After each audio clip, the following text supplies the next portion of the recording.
Olá, meus amigos e minhas amigas internautas e leitores do Jornal Regional. Estamos iniciando aqui mais um programa, a entrevista da semana, da coluna Direto ao Assunto.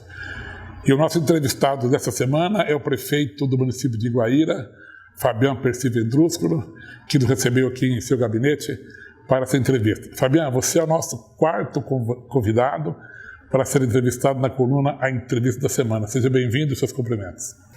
Obrigado, uma honra, Ademir, ser entrevistado por você, pelo jornal. Espero que saibamos aproveitar a oportunidade. Fabian, não dá para falar de Guaíra sem falar das Sete Quedas. Eu, quando estive aqui em Guaíra, conheci Sete Quedas, depois vim para Guaíra, para o Jornal Paranazão, já não tinha mais as Sete Quedas. Então a gente viu a grande diferença. Fala um pouquinho para a gente, uma síntese do antes, durante e depois das Sete Quedas. A submersão foi em 82, há 33 anos. Guaíra, no final dos anos 70, tinha 27 mil habitantes. Hoje estamos aí com 32.500. Foz do Iguaçu tinha 32 e hoje 270. Nosso orçamento é de 80 milhões, o de Foz 800. Foz do Iguaçu recebe 1 milhão de turistas ano, Guaíra não tem um fluxo turístico continuado. Então, realmente, os números demonstram o que foi o desvio histórico que foi feito com a nossa cidade. Guaíra conseguiu se manter, não diminuiu, mas dentro de uma nova realidade. Por outro lado, não conseguiu se reerguer, se reinserir no mercado turístico, e se tornar uma cidade polo regional. Fabian, me parece que não foi só a questão também das Sete Quedas. O povo de Guaíra se decepcionou várias vezes com grandes projetos que estavam marcados aqui para Guaíra. Na verdade, foi um pacote. O governo militar, quando planejou a Itaipu, também planejou a hidrelétrica de Ilha Grande, porque a submersão foi em 82, a Ilha Grande veio logo na sequência. Então ajudou a, de certa forma, calar a boca da nossa população. Estamos perdendo isso, mas vamos ganhar aquilo. Uma nova hidrelétrica, uma ponte multimodal, rodoferroviária, enfim. Então se criou essa expectativa. Mas já logo no final dos anos 80, a Eletrosul acabou indo embora, a Eletrobras retirou a Ilha Grande do cronograma, e aí iniciou a novela da ponte. A ponte foi iniciada como uma ponte de serviço, vindo do Mato Grosso do Sul para o Paraná, ficou parada muitos anos, e só foi terminada já em 98, praticamente 10 anos depois. Tem toda a situação também do modal ferroviário, Há mais de 100 anos que se planeja uma ferrovia para Guaíra.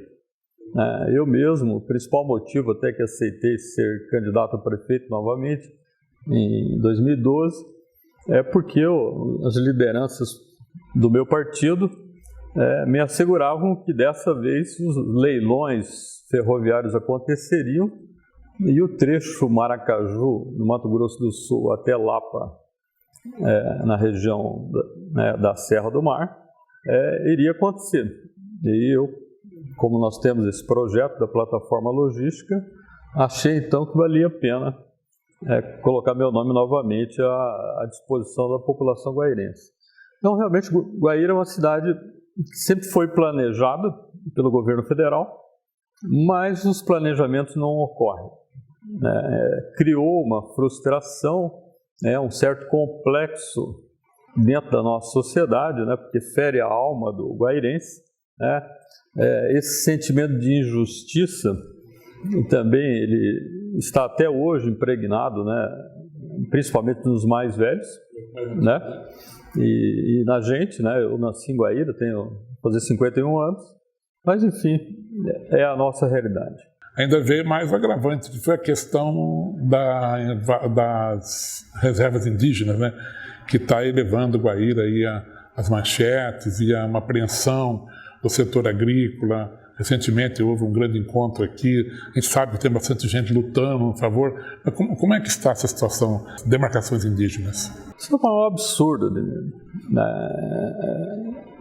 A gente não consegue acreditar como que, né, nesse século, né, em pleno ano 2015, um governo deixa acontecer uma situação como essa, né?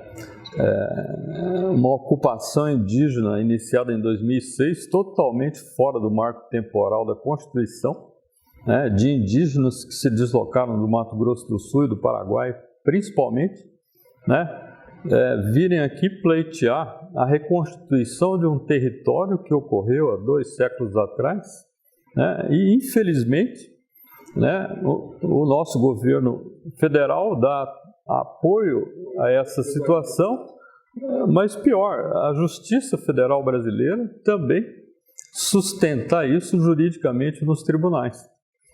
E hoje, tanto Guaíra quanto Terra Roxa, nós estamos aí, de certa forma, no limiar de participar de uma etapa onde nós conheceremos o famoso estudo antropológico, né, que aquilo que nós temos como informação não oficial nos leva a acreditar que as pretensões demarcatórias da FUNAI são de em torno de 11 mil alqueires, ou seja, praticamente 1/4 do território de Guaíra e de Terra Roxa se tornaria uma terra indígena de pessoas que estão fora do marco temporal. Então, se isso vier a acontecer, realmente nós vamos ter que acreditar que lá em Brasília deve ter algum setor aí do governo que só planeja coisas ruins para o nosso município. Há 33 anos planejou Itaipu, aliás, há 40, e agora, quando não nos traz o progresso, nos traz um impacto negativo.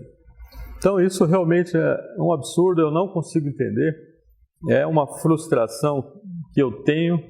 Estou há 2 anos e 9 meses tentando sensibilizar as autoridades do Poder Executivo Federal e também estadual, mas hoje eu digo para você que para mim é uma incógnita.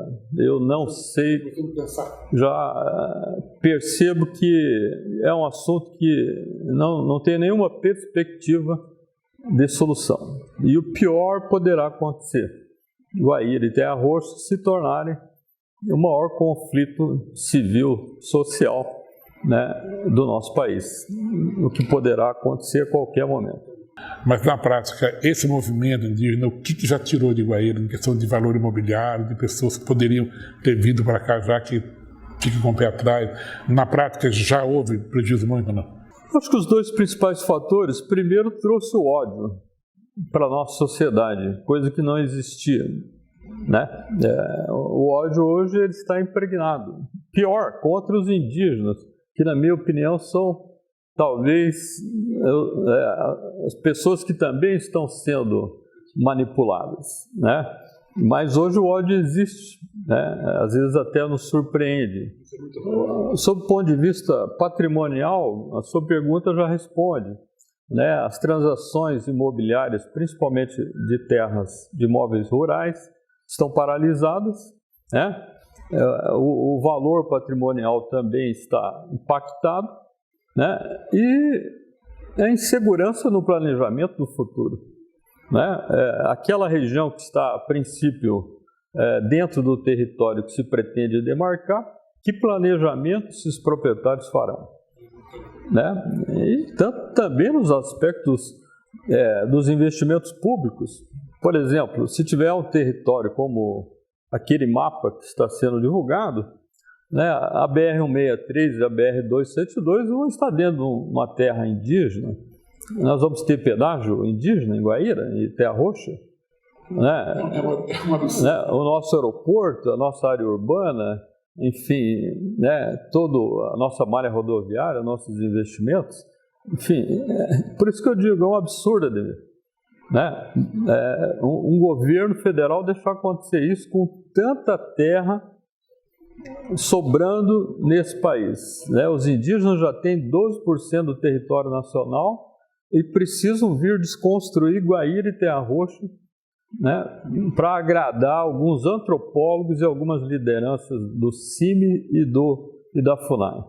Fábio, eu acompanhei aqui, logo quando você era vereador, a sua luta já para tentar fazer com que Guaíra fosse ressarcida do grande prejuízo, né?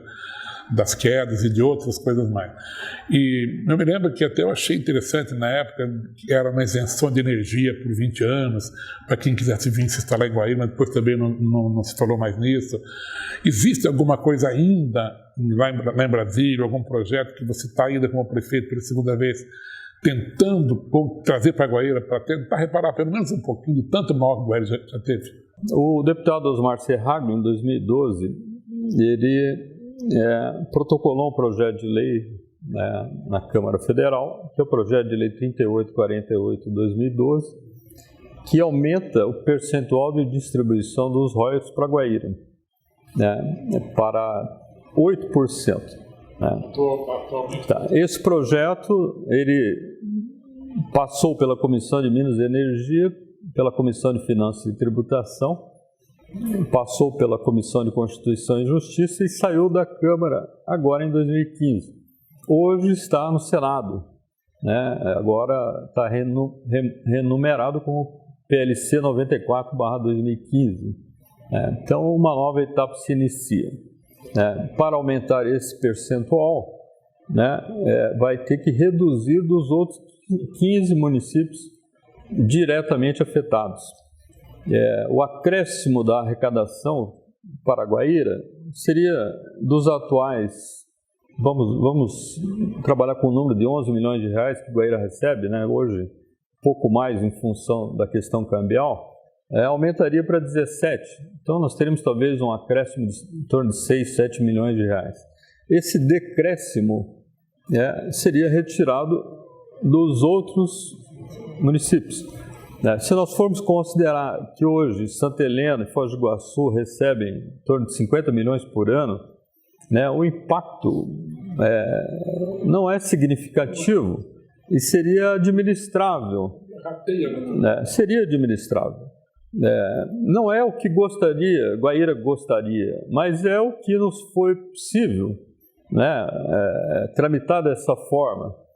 Eu espero que o Senado vote, né, e favoravelmente, né, mas é claro, essa situação não está sob o meu domínio. Eu estou acompanhando desde que assumi, ajudei em todas as etapas com os relatores, né, o deputado Nelson Meira, Alfredo Kaifer, depois o deputado Ricardo Barros, né, o deputado Zeca ajudou muito nesse processo dentro da Câmara, e agora estamos aguardando a posição dos 3 senadores paranaenses e dos demais, são 81. O outro aspecto, que esse sim eu acho que é a grande expectativa, é que em 2023, né, os 50 anos do tratado estarão vencendo. E aí se anuncia que será feita uma revisão, então, do tratado. E talvez lá em 2023 possa-se chegar à conclusão que as áreas territoriais alagadas já estão indenizadas e que daí sim chegou a hora de se indenizar os outros impactos, que aí entraria 7 quedas. Então, Guaíra, daqui para frente, e eu vou lançar agora um site, um subsite dentro do site municipal, que é uma contagem regressiva para 2023, onde nós estaremos disponibilizando, através desse subsite, a possibilidade dos brasileiros, enfim, quem quiser, fazer uma adesão a um abaixo-assinado digital, para que em 2023 nós tenhamos lá, de preferência, alguns milhões de acessos, né, nos trazendo respaldo para esse momento. Eu não estarei mais na prefeitura, mas como cidadão vou estar ajudando para que em 2023 o prefeito da época tenha a felicidade de conseguir fazer essa negociação. Qual você poderia colocar como o maior desafio do atual governo seu agora? Que é evitar a demarcação. Esse realmente é o principal desafio. Quando eu assumi, a realidade estava posta. Os 1.000 indígenas e as 8 aldeias já estavam instaladas já em 2012. Então, no meu mandato, eu consegui que não houvesse o crescimento, que se estabilizasse o problema. Agora, a solução ainda está para ser encontrada.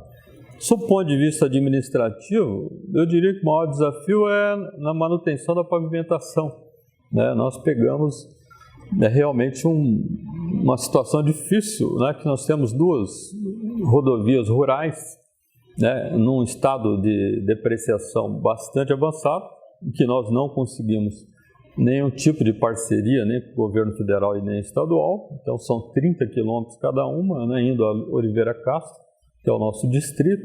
E a malha rodoviária urbana também está com bastante problema. Nós fizemos um levantamento em 2013, nós precisaríamos em torno de 15 milhões de reais para fazer uma manutenção dentro da técnica ideal, né? Recap mesmo.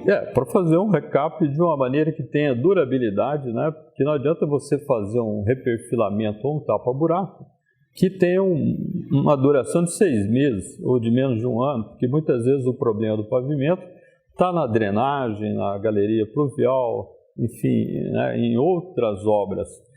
E, infelizmente, nós não conseguimos, né, esses recursos e nem temos conseguido poupá-lo dos recursos próprios. Porque Guaíra tem uma receita que não está crescendo rapidamente, ela está estabilizada, e ela é uma cidade que tem um custo social muito alto, né? Ela é uma cidade fronteira, então nós estamos gastando com saúde acima de 25%, né? Nós gastamos com saúde, com educação 25%, a nossa folha de pagamento hoje está em 50%, né? Então o custo social da nossa cidade está presente, né? E hoje nós conseguimos investir menos de 10% do orçamento, né? Então, se você pegar um orçamento executável de 75 milhões, você vai investir em torno de 5 a 7 milhões por ano em todas as políticas públicas, não só na pavimentação. Outro desafio era justamente essa possibilidade de encontrar um caminho de crescimento para a cidade.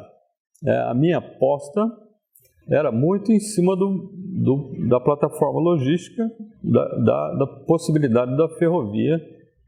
Realmente saiu o leilão, e aí em função da ferrovia, em função da plataforma, nós atrairmos as indústrias, né? Porque de uma forma normal, Guaíra tem dificuldade de atrair a indústria, né? Primeiro pela sua condição fronteiriça, a questão da violência, assim, ela acaba atrapalhando um pouco, né? O outro aspecto é que a nossa agricultura ela é pouco geradora de matéria-prima, né? A nossa agricultura não é como a de Palotina, Rondon, talvez de Assis, que tem a pecuária leiteira, suína, a avicultura muito forte, né? E a indústria, principalmente a agroindústria, ela vem onde está a matéria-prima, né? Assis acabou de lançar a pedra fundamental de uma indústria de mais de 1 bilhão de investimento. Isso nos causa até um pouco de inveja, né?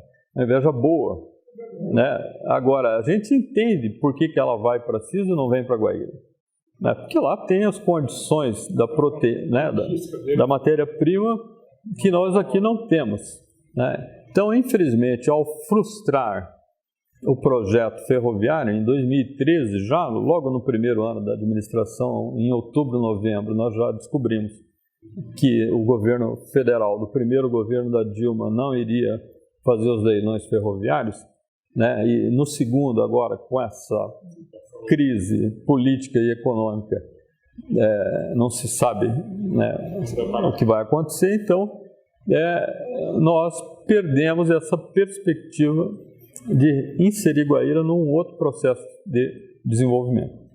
Você falou agora há pouco da dificuldade da cidade de fronteira, né? Vocês atendem aqui na área da saúde gente, não só de Guaíra, mas da região, mas mesmo assim vocês avançaram bastante na saúde, né, Fabio? Olha, Ademir, eu acho que nós entregaremos o mandato no ano que vem com a saúde realmente num outro patamar, né? Nós até fizemos na conferência municipal, que foi agora em agosto, julho, que conseguimos investir 6 milhões de reais na estruturação da rede física da saúde, né? Como você acabou de citar, de postinhos acanhados, nós, né, vamos fazer 2 ampliações e 3 novos postos de saúde. A UPA, que era uma proposta do nosso programa de governo, foi viabilizada já em 2013, ela está em execução e a gente espera inaugurá-la em março. A estruturação do SAMU também, né, estamos agora iniciando também a sede própria da base operacional de Guaíra, que hoje ela está funcionando num imóvel que seria a casa da gestante. Então, esses 6 milhões é fruto da inclusão de Guaíra no PAC 2, no programa Requalifica OBS, né, no PAC 2 também da UPA, né, e sob o ponto de vista dos recursos humanos, nós pegamos a secretaria com em torno de 120 funcionários e acho que entregaremos no final do ano que vem com 190, próximo a 200. Então, um acréscimo também de 40% na questão dos recursos humanos, que isso também é um outro aspecto. Não adianta você ter o prédio e não ter os profissionais. A equipe do Programa Saúde da Família, de 4 equipes, nós vamos entregar com 8. Nós fizemos a nova territorialização, graças também ao programa Mais Médicos, que Guaíra tem 9 médicos do programa Mais Médicos. Isso nos permitiu, organizar as equipes. Agora estamos finalizando o concurso, vamos fazer as admissões do concurso 2015. E aí a estruturação da rede de urgência e emergência, com a UPA, e o SAMU. Então isso nos assusta um pouco, porque a UPA é um centro de custo muito expressivo. Talvez nós tenhamos aí, a partir do orçamento do ano que vem, um novo centro de custo de 7, 8 milhões por ano. E isso poderá nos trazer muito problema, porque é mais um programa subfinanciado pelo governo federal, e pelo governo do estado. Mas agora nós vamos iniciar também a última etapa do meu planejamento para a saúde. Nós acabamos de contratar um sistema de georreferenciamento para toda a área urbana e urbana da área rural de Guaíra. Era uma ferramenta de planejamento que nós não tínhamos dentro do setor de planejamento e obras. E nós vamos fazer o recadastramento dos 13 mil imóveis de Guaíra. E junto com o recadastramento dos 13 mil imóveis, nós vamos cadastrar as 32 mil pessoas de Guaíra, e aqueles que quiserem, nós vamos entregar o cartão do cidadão. Ou seja, só vai ter o cartão do cidadão aquela pessoa que teve o seu cadastro validado, com fotografia, biometria, e entregue os seus documentos para conferir se as informações estão corretas e se eles realmente residem em Guaíra. Porque nós atendemos 60 mil pessoas e nós só temos 32 mil habitantes. Nós não podemos negar atendimento na urgência e emergência, mas na atenção básica, nas consultas e exames eletivos, nós podemos sim priorizar os guairenses, porque os recursos são escassos, e também para contabilizar o gasto adicional. Então eu acho que no final do ano que vem a saúde estará muito bem organizada. O próximo prefeito não precisará se preocupar com a estruturação da rede física e poderá se ocupar exclusivamente do atendimento, da qualificação do gasto, da tentativa de melhorar o atendimento para as pessoas, que é óbvio, é uma meta que nós não vamos conseguir completar em função de que tivemos que nos envolver muito com a estruturação da rede física. A saúde, ela é colocada assim como um buraco sem fundo, Você faz, investe e a população nunca está contente. Mas por toda essa estrutura que você está falando que você vai deixar no seu governo aí, eu acho que dessa vez a população de Goiânia vai estar satisfeita com a saúde, A UPA vai custar 3 milhões e meio, o Ministério repassa 2.200, o município vai colocar 1.300.000 de recursos próprios para deixá-la pronta. Minha grande meta é ser o primeiro município que vai terminar a obra e vai iniciar o funcionamento da UPA, porque a maioria dos municípios a obra termina e fica 2 anos para iniciar. Nós já fizemos o concurso, estamos com todo o planejamento do mobiliário e equipamentos prontos, vamos iniciar as compras já em dezembro. E se a obra ficar pronta em dezembro, como é a data de execução que está no contrato com a consultora, nós queremos inaugurar talvez em março, mais tardar em abril, que é o tempo que precisa entre o final da obra e a implantação dos equipamentos. Qual a marca que Fabian vai deixar no seu governo? Eu acho que a marca principal será na saúde, né? Só que é uma marca difícil de ser visualizada, né? Porque a saúde ela é muito subjetiva, né? Porque o risco de morte está presente a todo momento. Às vezes você faz todo um investimento em obras, equipamentos e tal, aí vai um médico, atende mal a pessoa, acabou o seu planejamento.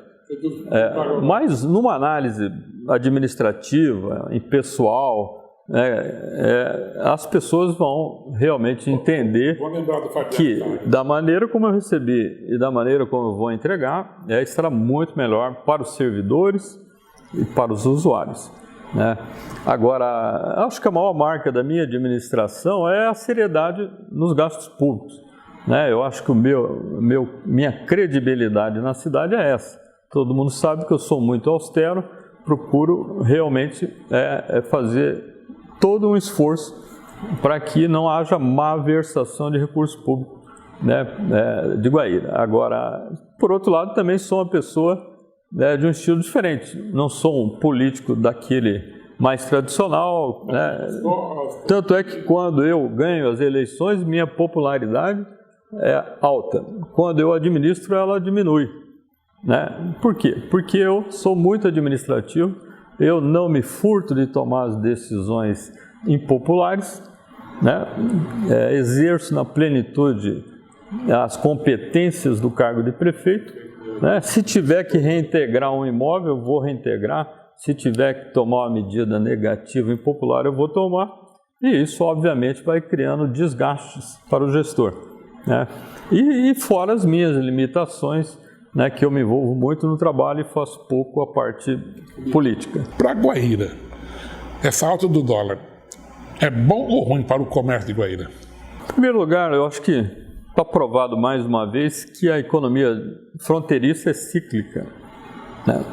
Quando a gente viu o Salto del Guairá crescer de 25 mil habitantes para 50 mil, ter mais de 2 mil lojas novas sendo implantadas, ou como shopping, como galerias, nesses últimos 10 anos, né? Se tornar o segundo ou terceiro maior destino comercial do Paraguai, né, na sua fronteira com o Brasil. Nós achamos que, agora realmente a coisa se consolidou. E só foi uma crise cambial praticamente colocar tudo isso, né, num ciclo negativo novamente. Hoje Salto realmente está pagando um preço caríssimo, né? Infelizmente vários empreendimentos ficaram prontos num momento que já não estava numa fase boa, então os empresários talvez não estavam suficientemente capitalizados, e hoje talvez nós tenhamos ali mais de 7 mil desempregados. Os que estão empregados tiveram que aceitar uma redução salarial, às vezes até de 50%, né? E junto muitos brasileiros e muitos guairenses. É claro que quando o dólar está desfavorável, para eles, em princípio, para o nosso comércio é melhor, pelo menos para alguns ramos de atividade, né? Eu destacaria que talvez o ramo de atividade mais beneficiado seria o de alimentos, né? Onde muitos paraguaios hoje estão no caminho inverso, fazendo suas compras aqui. Mas eu acho que a relação Guaíra, Mundo Novo e Salto é tão íntima, tão interligada, que nunca vai ser bom, né? Se é ruim para o lado de cá, vai ser ruim para o lado de lá, né? Mais o inverso, né? Quando é ruim lá, é ruim para nós também, porque nós temos guairenses que têm investimentos lá, diria que tem uns 700 guairenses que trabalham lá e que hoje estão, né, impactados. Mas, enfim, eu espero que essa situação se resolva o ano que vem, né? E, principalmente, eu acho que Salto e as lideranças do departamento de Canindju têm que aprender com mais essa crise, que o departamento tem que se industrializar. Tem que usar a lei de Maquila, né, como o Departamento de Alto Paraná está fazendo, o Cidade Leste, tem atraído muitas indústrias brasileiras para investir lá.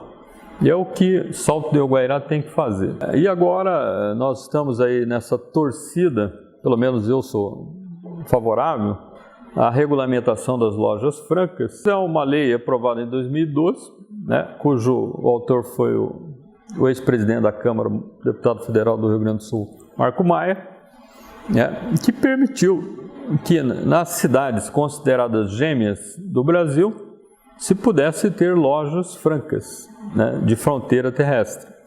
Logo depois, em 2014, o Ministério da Integração então publicou uma portaria regulamentando quais são as cidades gêmeas do Brasil. Se não me engano, são em torno de 29, próximo de 30. E no Paraná ficou então Guaíra, Foz do Iguaçu e Barracão. No Mato Grosso do Sul, Mundo Novo, Ponta Porã e mais 3 cidades. A lei, quando ela foi criada, ela criou alguns critérios. Logo depois, o ministro Mantega da Fazenda publicou a portaria 307, que dizia o seguinte: para ter lojas francas, entre outras coisas, precisa ter uma lei municipal que autorize, precisa ter a Receita Federal alfandegada no município, né?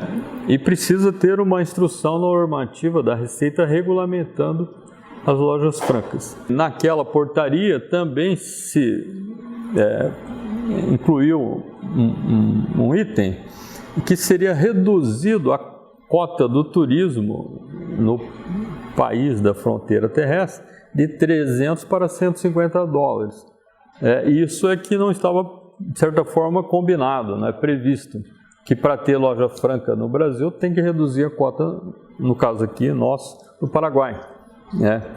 E aí depois houve então a publicação da portaria 320, lá em julho de 2014, que prorrogou para 30 de junho de 2015, e agora então, em 2015, novamente se prorrogou por mais um ano ou 90 dias após a publicação da instrução normativa pela Receita Federal. Então, agora, acho que dia 16 de outubro, nós teremos um seminário em Foz do Iguaçu, onde virão todas as cidades gêmeas aí que poderão ter lojas francas para esse seminário. Nós vamos participar. Nós não encaminhamos ainda o projeto de lei específico, mas no nosso plano diretor, no Código Urbanístico, nós já fizemos no zoneamento algumas aprovações que estão, inclusive, aliás, aprovadas em audiência pública e submetidas à Câmara. Nós não encaminhamos ainda o projeto de lei para a Câmara, porque a própria Receita nos orientou que nós deveríamos aguardar. Eu participei de uma audiência com o ministro da Fazenda e o diretor-geral da Receita Federal, junto com o prefeito de Foz do Iguaçu, em junho desse ano, e a gente percebe que, na verdade, a Receita Federal não é a favor das lojas francas. Ela só está regulamentando porque tem uma lei federal que aprovou. Agora, a Receita Federal ela precisa publicar uma instrução normativa, que a grande dificuldade é o seguinte: quem é o passageiro que vai poder comprar na loja franca? É o brasileiro que foi para Salto del Guairá, no caso, voltou para o Brasil, e aí ele terá direito a uma cota mensal de 300 dólares em cima do CPF. Ou o estrangeiro que está entrando no país pela fronteira terrestre também terá direito a essa cota.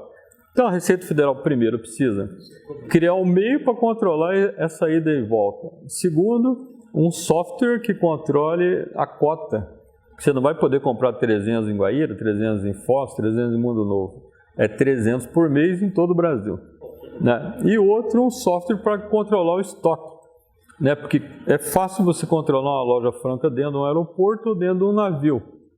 Num porto, que daí é fronteira aérea, fronteira marítima.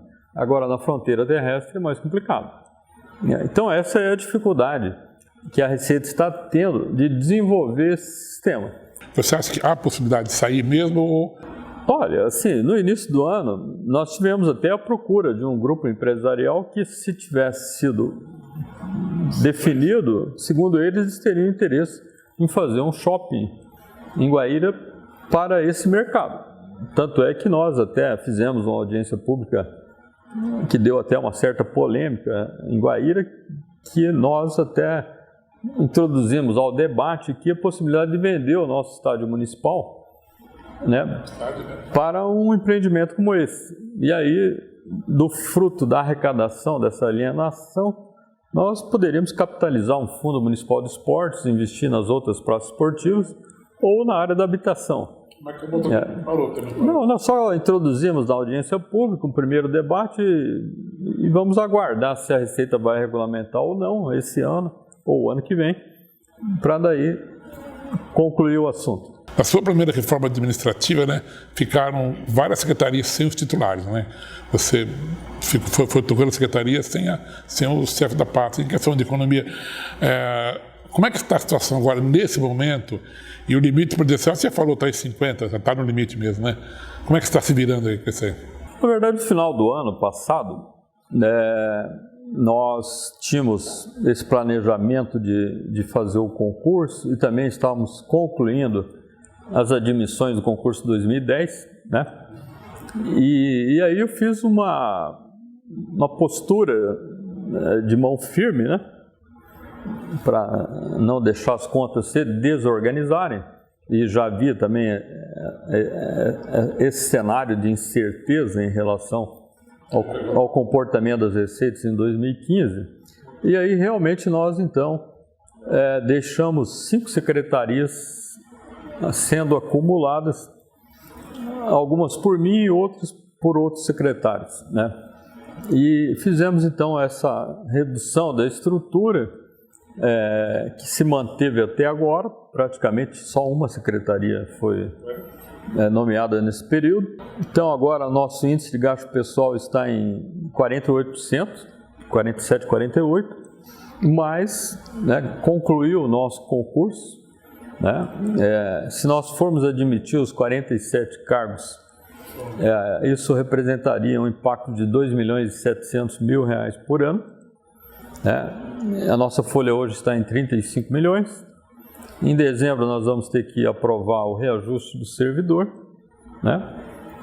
E nós temos também uma antiga reivindicação dos servidores da educação, que é a revisão do plano de cargos, carreiras e salários. Somente essas 3 medidas poderão fazer com que em janeiro, né, se nós admitirmos preenchermos todas as vagas, fizermos o reajuste e aplicarmos o plano de carreira, a nossa folha poderá de 35 chegar até 42 milhões de reais. E aí sim nós estaríamos talvez nos 54%, 53%. Então esse é o grande desafio. Fabiano, como é que está o seu relacionamento com a Câmara de Vereadores? Você foi vereador, você já fez um bom trabalho, eu me lembro, que acompanhei, né? Está muito bom, né? Nós temos, é claro, a oposição, né, a crítica à administração, que é normal, e eu compreendo isso com a maior facilidade, porque acho que é o papel do vereador que está na oposição fazer a crítica, né? Às vezes a crítica ajuda, às vezes é uma crítica sem fundamento, mas, enfim, eu não tenho por hábito, Ademir, entrar em debate, né, criar polêmica, porque alguém falou isso, aquilo, ir lá rebater. Eu deixo as pessoas falarem o que pensam, né? E em relação à Câmara, eu não interfiro. Nós encaminhamos os projetos de lei e os vereadores que tomam a decisão, inclusive até para aqueles que compõem a bancada da coligação que nos elegeu. Agora, a gente percebe que, acima de tudo, os vereadores são muito bem intencionados, né, naquilo que realmente interessa para o município. Não tenho nada a reclamar, todos votam favoravelmente. Então, há sim as diferenças, mas nas questões político-partidárias. Agora, naquilo que interessa para a Guaíra, eu acho que a Câmara tem um ótimo comportamento. A Câmara, nossa, eu não tenho nenhuma crítica a fazer a ela. Fabiano, quando você se filiou no PT, eu me lembro que A gente acompanhava que o seu trabalho como vereador, você era vereador do PFL, e eu comecei a acompanhar, eu percebi já a sua tendência de esquerda lá na Câmara, mas eu percebo que muitos de seus amigos na época se surpreenderam quando você foi para o PT. Como é que está a sua situação hoje? Fabian, PT. Eu acho que o Brasil precisava, né, ter uma sequência de administrações voltadas às pessoas mais pobres. O Brasil foi governado 500 anos para as elites e está sendo governado agora há 12 anos para as pessoas mais pobres. E nós já podemos perceber, só não reconhece quem não quer, os grandes avanços que ocorreram para as famílias mais pobres do nosso país. Na área da habitação, na área da agricultura familiar, na própria agricultura empresarial, para os empresários, na infraestrutura nacional, né? A administração foi boa. Eu fui prefeito outra vez, as oportunidades que são dadas aos municípios hoje são extremamente maiores do que no outro mandato. Agora, a questão da crise moral, da corrupção, aí entra no outro aspecto. Eu, por exemplo, quando eu saí do Democratas para ir para o PT, eu quis fazer uma opção pela moralidade e honestidade, porque o Democratas sempre foi um partido, né, muito cobrado pela sua história. Quando eu entrei no PT, os petistas me viram como oportunista. Esse cara entrou aqui para pegar uma carona no Lula. Esse cara da elite, esse cara tal. Hoje, eu não estou surpreendido com os atos de corrupção cometidos pelos companheiros do meu partido. Talvez eles estão. Porque eu acho que a honestidade não é um partido que assegura. A honestidade vem de berço. A honestidade e a ética é da pessoa. O PT sempre pregou a moralidade e a honestidade e agora está nesse choque, histórico. Então, eu continuo no meu estilo. Do mesmo jeito que eu era quando eu era democrata, eu continuo sendo hoje. Porque meu pai, minha família me deu as exatas noções da moralidade, da honestidade e da ética. Agora, não é por isso que o PT deixou de ser um bom partido. Na minha opinião, só tem 2 ou 3 partidos no Brasil, com todo respeito aos demais. O PT tem programa, tem debate, tem filiados, tem um debate riquíssimo. Eu, às vezes, fico surpreendido, aprendi muito dentro do PT. Você vai numa reunião do PT, você debate todas as políticas públicas, você debate a habitação, você debate política do idoso, até do indígena, enfim, é um partido que realmente se construiu em cima desse debate. Agora, hoje, se eu estou decepcionado, eu estou sim decepcionado, mas nem tanto pela questão da corrupção. Eu acho que a corrupção está aí sendo julgada, e investigada, e isso também se está sendo porque se permitiu, que isso ocorra. Eu estou frustrado sim pela questão indígena. Pela primeira vez eu entrei em choque com o meu partido. Eu não aceito que o meu partido, que está administrando esse país, para resolver o problema indígena, venha desconstruir cidades, como ele tem feito em outros locais e pretende fazer em Guaíra e Terra Roxa. Se isso acontecer, eu sairei do PT. Na ordem das coisas, você coloca esse absurdo dos indígenas muito mais grave do que a questão da corrupção, Lembrando, não sou contra que os indígenas conquistem os seus direitos. Eu sou contra como a forma que a FUNAI, o Ministério da Justiça e o governo federal querem oferecer terras para os indígenas. Diante dessa situação que está aí, crise política, crise moral, a forma como a Dilma foi eleita, a sua plataforma de governo, suas propostas, a gente vê que hoje está bem diferente, até porque nem tem como ser de outra forma. Na sua avaliação, você acha que ela termina o mandato ou Ou pode haver alguma interrupção no caminho? A gente sabe como o Collor foi cassado, né? Motivos para ela ser cassada existem, até porque é um julgamento político, né? É só o Congresso resolver cassar que vai cassar. Agora, será que isso é melhor para o país? Será que os motivos realmente são os melhores? Aqueles que vão ser escolhidos para cassar são os fatos que realmente são os melhores, né? Agora, eu acho que tudo é possível, né? Tem que aguardar ainda o desenrolar. Eu acho que ela tem conseguido se recuperar nessa reforma ministerial, essa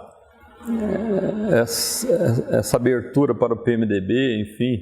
Talvez ela consiga reconstruir uma base de apoio, né? Até porque essa foi sempre a grande falha da Dilma, né?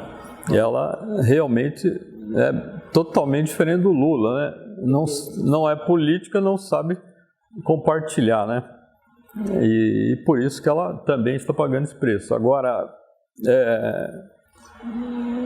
eu acho que até o final do ano ainda é cedo para fazer qualquer avaliação. Agora, se passar desse ano, aí vai embora.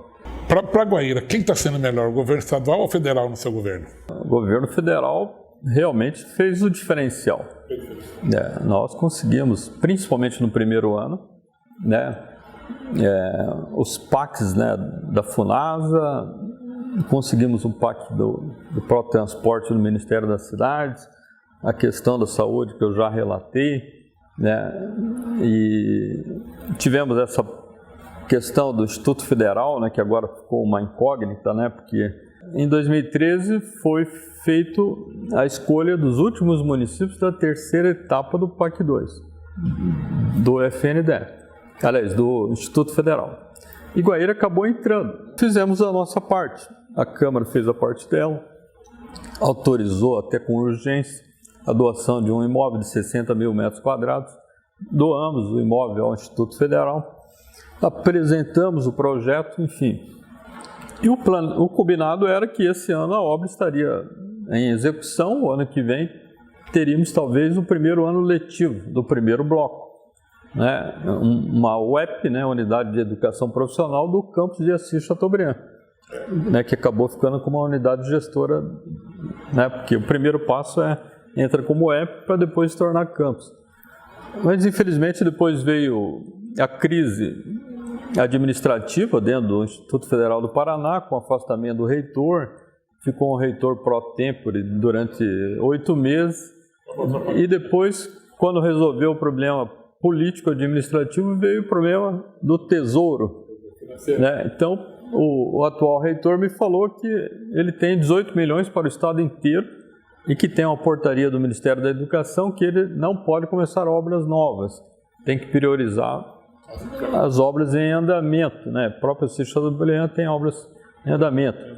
Então, hoje nós não temos nenhuma perspectiva de início da obra. Agora, o terreno está doado, né? Não tem como o Ministério não fazer. A qualquer momento vai fazer. Infelizmente, né, não será mais o meu mandato, né? Mas isso não importa. O que importa é que ocorra. Outra frustração, são obras maiores, que nós estamos tendo é com o contorno da adequação urbana da BR-163 e da 272 em Guaíra. Eu estou desde abril de 2013 reivindicando do DENIT, do superintendente do estado do Paraná, o Tiago, com apoio da senadora Gleice, do deputado Zeca. Mas infelizmente esse ano, quando se está elaborando o projeto, agora veio a crise novamente do Tesouro, né? E não se tem mais a certeza se essa obra será priorizada ou não, né, para esse ano. Eu acho que não mais, e para o ano que vem. A novidade agora é que se está encerrando o termo de delegação da ponte para o DR, né? Aí a ponte seria federalizada. Ao ser federalizado, o DENIT passaria para a concessionária do Mato Grosso do Sul, a CCR Vias, e talvez o próprio contorno, né, a adequação urbana de Guaíra, seria feito pela concessionária. Então, tem um lado bom que se é a concessionária, daí não depende do recurso do Tesouro. Por outro lado, talvez, quem sabe se reimplante o pedágio na ponte. Enfim, então ainda não temos essas informações. Mas o que eu acho importante é que saia a adequação urbana, porque o trânsito hoje passando por dentro de Guaíra está prejudicando a nossa malha. Fabiano, no setor de turismo, porque quando fala Guaíra, Rio Paranazão, sempre vem aquela ideia assim, de passeio, de Guaíra, ainda vem na cabeça as quedas. Então não dá para desassociar Guaíra com turismo. Mas como é que está essa situação aí? Eu sei que tem um projeto da Igrejinha de Pedra, que vai ser restaurada, que vai ser um ponto atrativo, um ponto turístico para a cidade, né? Mas isso não resolve, né? Isso aí são perfumarias. O que resolve o turismo é investimento privado. Se não tiver empresário para investir, não há turismo. Entendeu? Por que Foz do Iguaçu tem turismo? Só porque tem as cataratas? Não, porque empresários foram lá e investiram. Criaram um roteiro, hotelaria. Lá tem 36 mil leitos. Guaíra tem quantos? Menos de 500? Né? Por quê? Porque alguém investiu. E infelizmente o nosso empresário é descapitalizado e nós não conseguimos atrair empresários de fora para apostar no investimento. A nossa rede hoteleira melhorou? Sim. Né? Os donos de hotéis melhoraram seus hotéis. Hoje nós temos, acho que 7 hotéis em Guaíra. Dentro do padrão da nossa cidade é melhor do que até outras cidades. Né? Mas esses hotéis estão com uma taxa de ocupação boa? Estão, mas não por causa do turismo, por causa da característica fronteiriça da nossa cidade. Agora, para nós termos turismo, aí tem que haver um conjunto de situações. Primeiro, Salto não poderia ter entrado nesse ciclo negativo. Segundo, nós precisávamos ter talvez um hotel padrão 4 estrelas com centro de convenções para fazer o turismo de eventos, passar a sediar congressos, seminários, enfim. Isso você ocupa um segmento. Nós precisaríamos ter um empresário investindo no turismo do ecossistema, do turismo sustentável, com embarcações para ir no Parque de Ilha Grande, nas ilhas, mais embarcações rápidas, adequadas, com horários definidos, enfim, com equipe especializada, criando um roteiro, como é o Macuco lá em Foz, como é o pessoal de Bonito. Então, isso quem cria é o investidor. Nós temos o Grupo Trento aqui de Guaíra, que tem um projeto para fazer um hotel de 9 andares ali na cabeceira da ponte. Mas infelizmente não começou.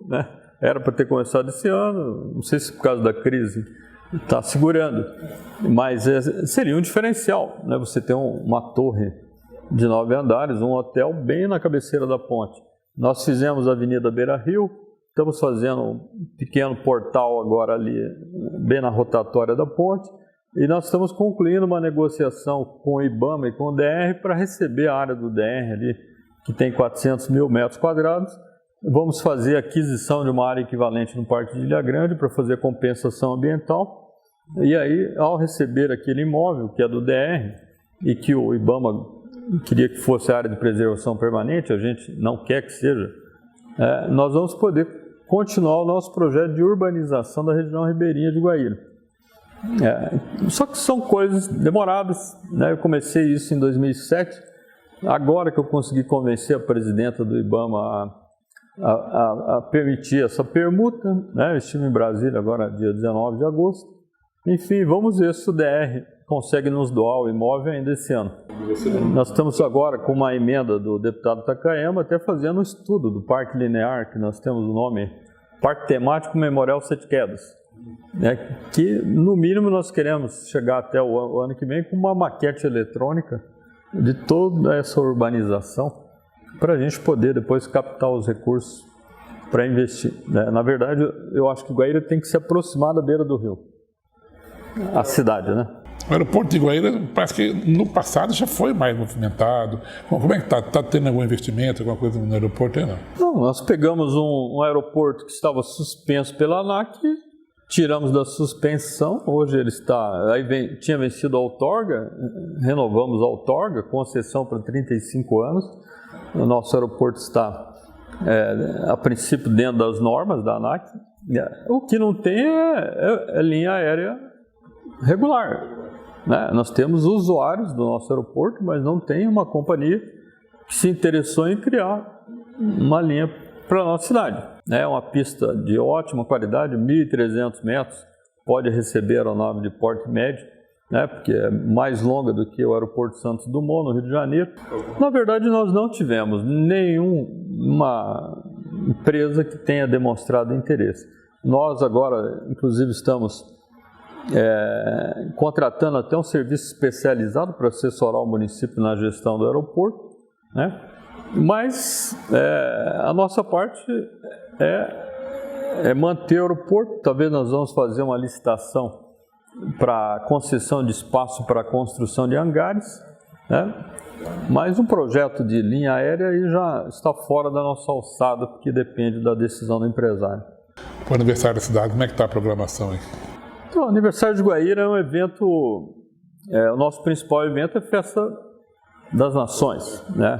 O aniversário nunca encaixou, na verdade, uma programação, né? Nós estamos para anunciar a programação, né? Então, nós teremos vários eventos dentro do mês de novembro, né? Tipo casamento comunitário, Miss Terceira Idade, competição de kart, competição de skate, talvez uma mini maratona, enfim, algumas inaugurações de 2 unidades de saúde, de uma ampliação de escola, e faremos no dia 14 e 15, naquele final de semana do aniversário de Guaíra, uma programação na Praça do Rio de Caxias, onde vamos finalizar a programação agora. Nós teremos um show gospel, né, que é para atender a clientela evangélica e religiosa do nosso município, né? E também, talvez, mais um show que está sendo definido, talvez uma segunda edição do FERMUG, o Festival de Guaíra, e talvez o Miss Guaíra também será feito nesse pacote. Como é que está aí o Fabiano? Está pensando em ir para a reeleição? Tem algum plano B? Na verdade, assim, eu fui eleito pela coligação Guaíra para Todos, né, 11 partidos.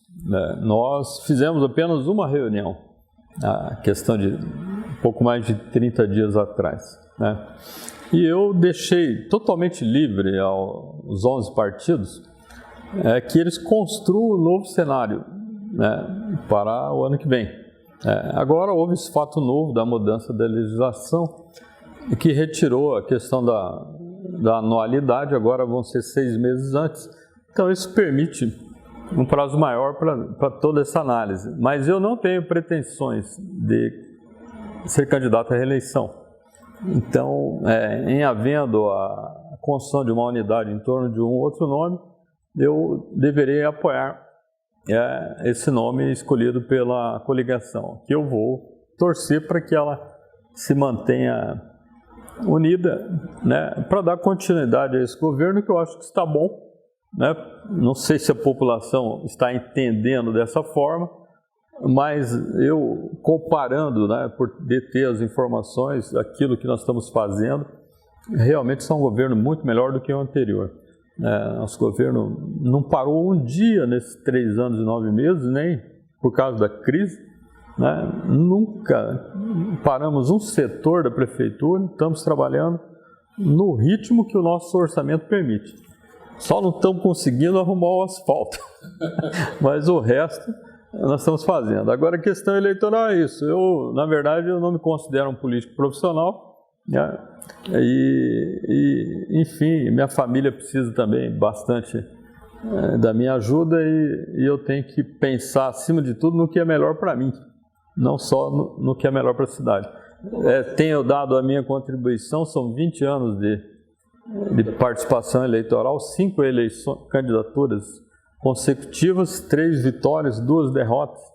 Tudo isso é muito cansativo, né? E eu me reservo o direito de pensar e também, né, em função da frustração daquilo que querem fazer com Guaíra, né, tornar isso aqui um território indígena, realmente é um cenário que não motiva muito você a ser candidato. Bom, nós vamos encerrando a nossa parte aqui. Eu vou deixar a palavra para você, para as suas considerações finais. De repente ficou alguma coisa que eu me perguntei que você gostaria de falar, fica à vontade. A gente está fazendo o que pode, né? Eu dou o maior do meu esforço, o máximo que eu consigo. Se está indo bem ou não, é uma avaliação que será feita no seu devido momento, né? Mas tenho a certeza, os guairenses, que aquilo que eu me comprometi lá em 2012, eu estou lutando, né? Entro aqui nessa prefeitura, às vezes saio próximo da meia-noite, né? Venho no sábado, no domingo, dedicação total, né? Agora, claro, tem situações que não dependem de mim, né? Que infelizmente não deram certo, como citei a questão da ferrovia, que frustram a mim também. Mas acho que as coisas, dentro da realidade que o nosso país está, eu acho que elas estão caminhando dentro da normalidade. Então encerramos aqui mais a entrevista da semana e até a semana que vem.